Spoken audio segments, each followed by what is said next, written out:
بسم اللہ الرحمن الرحیم۔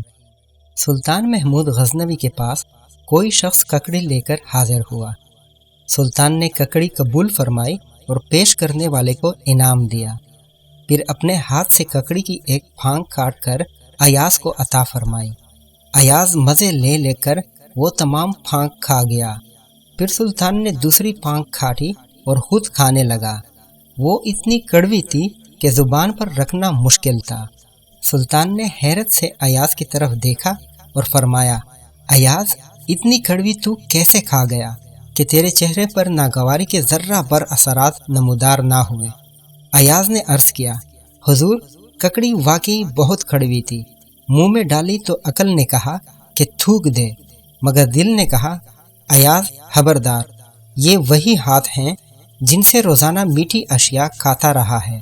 اگر ایک دن کڑوی چیز ملے گی تو کیا تھوک دے گا؟ اس لیے کھا گیا۔ یہی مسلمان کی شان ہونی چاہیے کہ جس اللہ نے انسان پر لاتعداد احسانات فرمائے، اگر کبھی اس کی طرف سے کوئی مصیبت یا امتحان آ جائے تو اسے ہندہ پیشانی سے قبول کر لے۔